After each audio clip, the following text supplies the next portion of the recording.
सानिया ने एक दिन सिनेमा हॉल के पास नादिर को एक लड़की के साथ घूमते देखा। वह वहाँ का नज़ारा देखकर सब कुछ समझ गई। धीरे धीरे समय गुजरने लगा। इस बीच सानिया कई बार अपने मायके भी गई। सानिया माँ बनने वाली थी यह मालूम होते ही पूरे घर में खुशी छा गई, क्योंकि सानिया के मायके में ही कई लोगों के साथ सानिया की सहेलियों को उसकी से जलन हो रही थी। किसी ने सपने में भी नहीं सोचा था कि सानिया का रिश्ता इतने बड़े घर में हो जाएगा।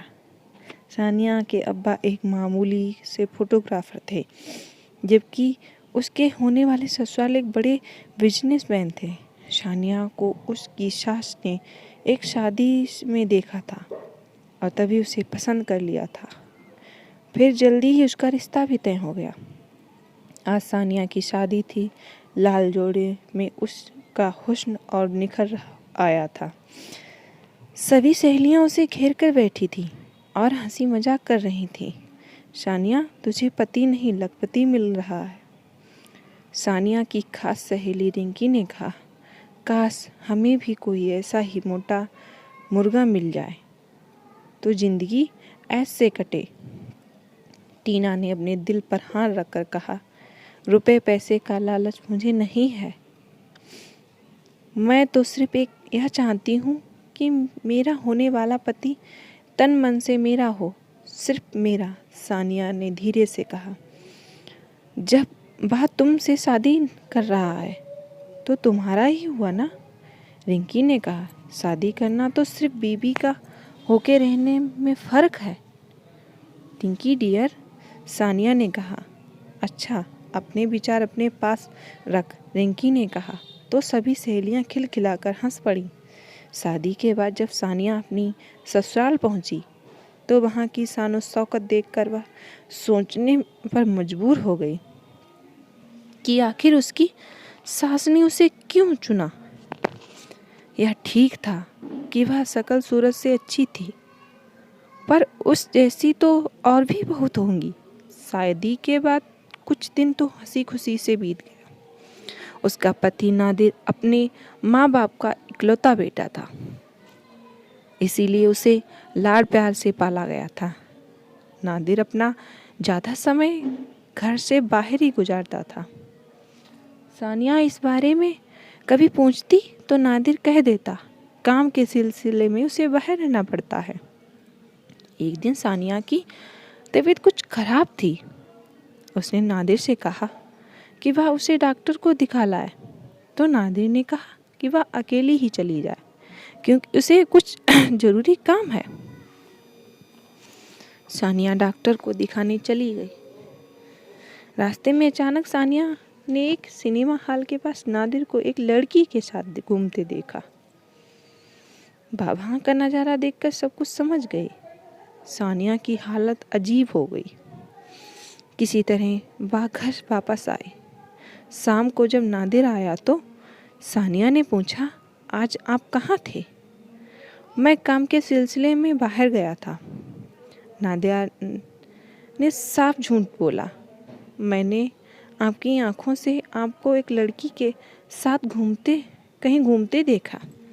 सानिया बोली, ओह, तो तुमने देख लिया? नादिर ने लापरवाही से कहा, कौन थी वह? सानिया ने पूछा, किसके नाम पूछोगी? मैं बाहर क्या करता हूँ, इससे तुम्हें क्या लेना देना? तुम्हें बीवी का हक तो मिल रहा है ना? नादिर ने कहा, तुम्हारे इस रूप के बारे में मैं सोच भी नहीं सकती थी। सानिया ने कहा, जैसे तुम दूध की धुली हो। शादी से पहले क्या क्या गुल खिलाए होंगे, कौन जानता है। नादिर के बेशर्मी से कहा, अगर मैं यहाँ कहूँ कि मैं दूध की धुली हूँ तो?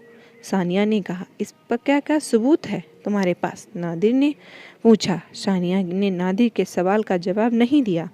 उसने तय किया कि वह अपने सास ससुर को नादिर की हरकतों के बारे में सब कुछ बताएगी। आखिर उन्हें भी तो मालूम होना चाहिए कि उनका बेटा घर के बाहर क्या क्या गुल खिलाता है। रात को सानिया दूध लेकर सास ससुर के कमरे में गई। एक तरफ गए कहीं सानिया को नादिर की हरकतों का पता न चल जाए। सास ससुर की आवाज़ सुनकर सानिया ने एकदम दरवाजे पर ही ठटक गई। पता ना चल जाएगा तो कौन सी कयामत आ जाएगी। आखिर हम एक गरीब घर की लड़की इसीलिए तो लाए हैं। उसे अपनी जबान बंद रखनी होगी। उसका काम सिर्फ इस घर का वारिस पैदा करना है। सास ने कठोर आवाज में कहा। सास ससुर की बातें सुनकर सानिया हैरान रह गई। उसने अपने सपनों को में कभी नहीं सोचा था कि इतने ऊंचे घराने के लोगों के ख्याल इतने नीचे होंगे। उसकी सेवा, त्याग और प्यार का उन नज़रों में कोई मोल नहीं था। ऊपर से तो वह शांत थी, लेकिन उसके दिलो दिमाग में उसे एक तूफान मचा था। मैं भी देखा कर रहूँगी कि मैं क्या कर सकती हूँ, सानिया ने मन ही मन सोचा। धीरे धीरे समय गुजरने लगा। उसके बीच सानिया कई बार अपने मायके भी गई, लेकिन उसके अपने माँ बाप से कुछ ना कहा। सानिया माँ बनने वाली थी है, यह मालूम होते ही पूरे घर में खुशी छा गई। गोद भराई की रस्म के लिए लोगों को बुलाया गया।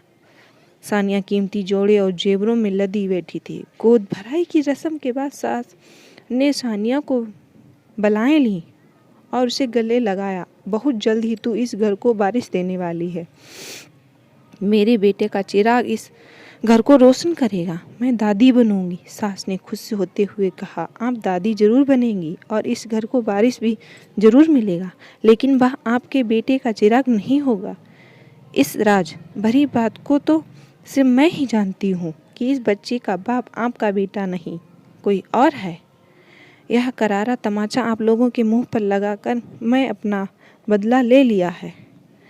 सानिया ने कटुलता से मुस्कुराते हुआ सोचा।